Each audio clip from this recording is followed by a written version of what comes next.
Kami dari kelompok 4 yang beranggotakan Ahmad Ainur Rofi, Muhammad Bagus Dwi Ramadhani, Arifah Nurjana, Siska Duyanti, dan Umi Waliyatun akan mempresentasikan tentang perpajakan.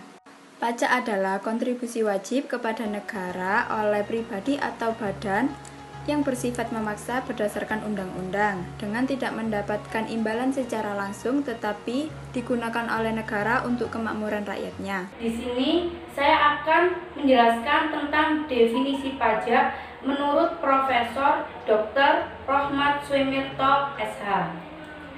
Menurut beliau, pajak adalah iuran rakyat kepada negara berdasarkan undang-undang yang dipaksakan yang tidak mendapat jasa timbal kontraprestasi yang langsung dapat ditunjukkan dan yang digunakan untuk membayar pengeluaran umum.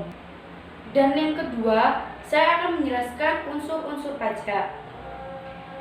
Unsur-unsur pajak di sini terdapat dari 4 unsur pajak, yaitu yang pertama, iuran rakyat kepada negara, dan yang kedua berdasarkan undang-undang, yang ketiga tanpa jasa atau kontraprestasi dari negara yang secara langsung dapat ditunjuk, dan yang terakhir digunakan untuk membiayai rumah tangga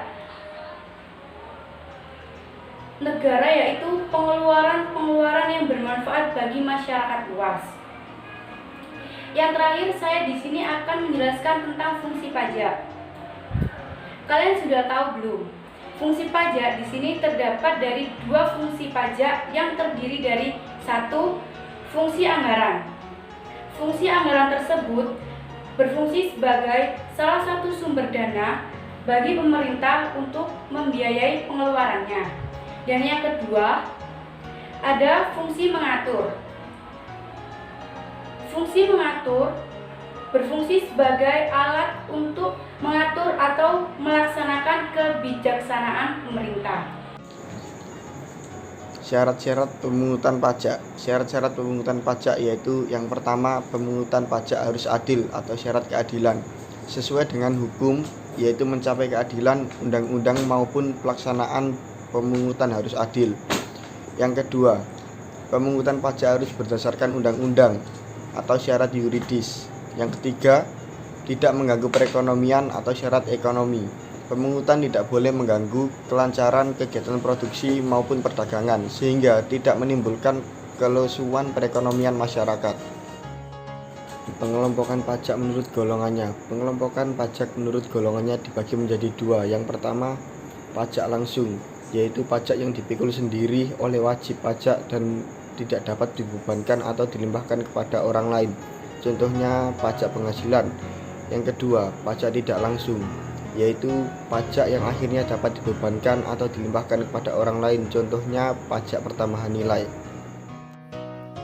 Oke, di sini saya akan menjelaskan mengenai kedudukan hukum pajak.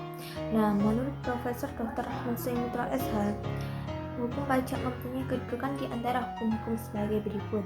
Yang pertama, ada hukum perdata, yaitu mengatur hubungan antara satu individu dengan individu lainnya. Kemudian yang kedua, ada hukum publik, yaitu mengatur hubungan antara pemerintah dengan rakyatnya. Teori yang mendukung pemungutan pajak. Teori yang mendukung pemungutan pajak yaitu 1. Ada teori asuransi, yaitu negara melindungi keselamatan jiwa, kemudian harta benda, dan hak-hak rakyatnya. Oleh karena itu, rakyat harus membayar pajak yang diibaratkan sebagai suatu premi asuransi karena memperoleh jaminan perlindungan tersebut. Kemudian yang kedua, ada teori kepentingan, yaitu pembagian beban pajak kepada rakyatnya berdasarkan pada kepentingan, misalnya perlindungan masing-masing orang. Kemudian yang ketiga, ada teori daya pikul, yaitu beban pajak untuk semua orang harus sama beratnya. Nah, artinya itu pajak harus dibayar sesuai dengan daya pikul masing-masing orang. Hai, terima kasih telah menonton video kami. Jangan lupa like, share, and subscribe, karena subscribe itu gratis.